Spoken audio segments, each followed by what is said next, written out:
Here's the bad news. All bullies, including all the difficult and impossible people in your life, for a time seem like they have the upper hand. How about a little fire, Scarecrow?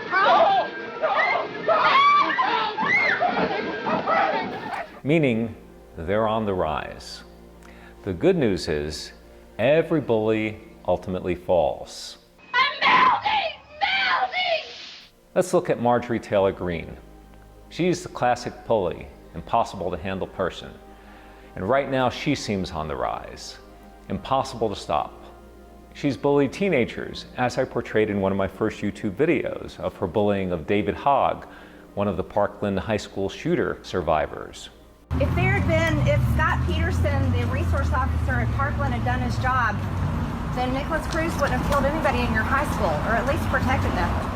She's bullied other women, including Alexandria Ocasio-Cortez.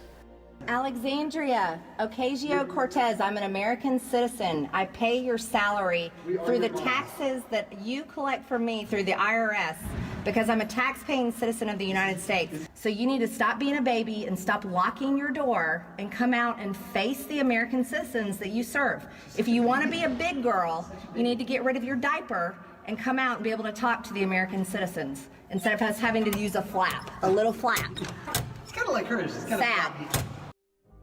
She's also bullied Congresswoman Marie Newman, a very strong LGBTQ rights activist, who I also portrayed in an earlier video.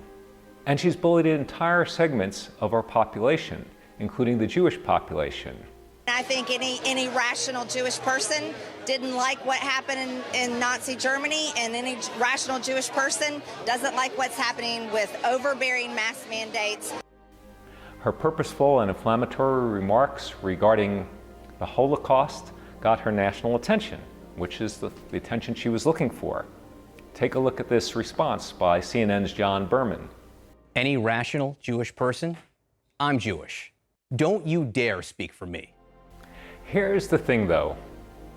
While all bullies have a time where they seem on the rise, indomitable, ultimately they all fall. It happened to Hitler, it happened to Mussolini, it happened to Saddam Hussein. How do you handle bullies or difficult people in your life? Do you ignore them and hope they just go away? Or do you confront them head on and potentially stir up the hornet's nest? Let's look at a worst case scenario. You have a Marjorie Taylor Greene in your own life. Someone at home, someone at work, someone who seems out to get your goat. And maybe they don't even do it purposefully, which sometimes can be worse. Well, here's the thing about difficult people, and particularly here's the thing about bullies. Their own behavior is self-limiting.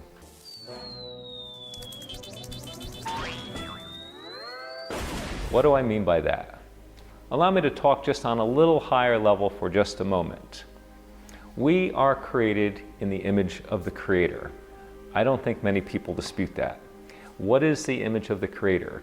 The image of the Creator represents love and trust, faith and grace, compassion and gratitude, whereas the opposite of the image of the Creator is judgment, it's fear, it's entitlement, it's expectation, it's indifference, it's bullying. It's when we try to put our needs above other people's needs.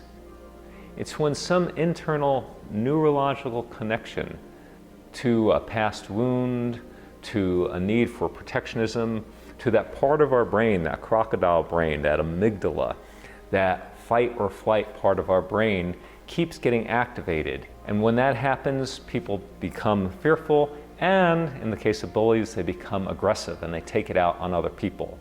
So how do you stop a bully? Well, again, the bad news is sometimes you can't. The best thing is to stay clear of them, because whatever you do just stirs up the hornet's nest. But as I said, their behavior is self-limiting. Universal law, how love overcomes judgment, how trust overcomes fear in the long run, how compassion and understanding overcomes indifference and hatred in the long run. Those higher human qualities rise up.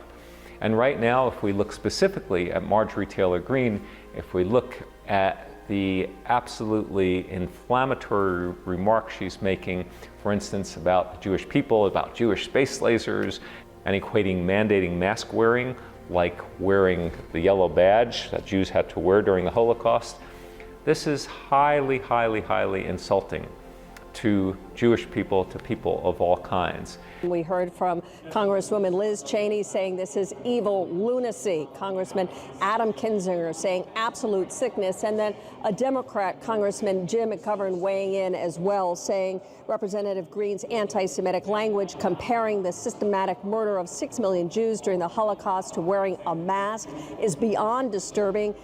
But both for her and for those who support her, we already see those higher laws starting to take place. We already see those who support her.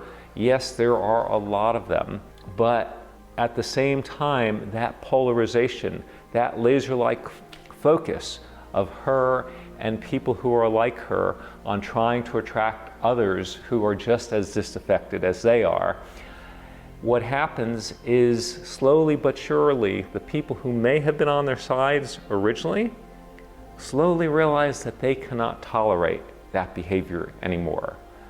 It happened to Liz Cheney. It happened to Adam Kinzinger. It's happened to Mitt Romney. It's happened to Susan Collins.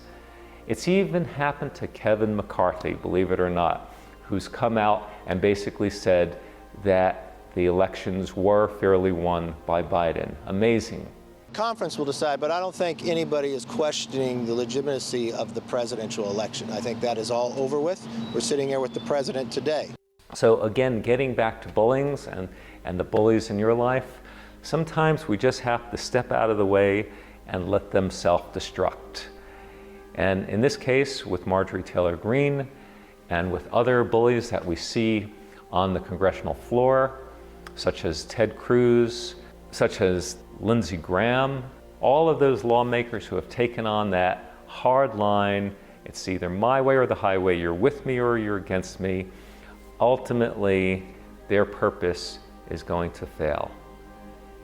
And ultimately the country will come back more to that more balanced, moderate standpoint where everybody is taken into consideration, just as I like to promote with the 5 phases of speaking your truth, the course that I teach, that we use this more incremental process of speaking our truth rather than the singular, single-phased, my way or the highway, come in locked and loaded, take no prisoners way of being that just seems so destructive to our country right now.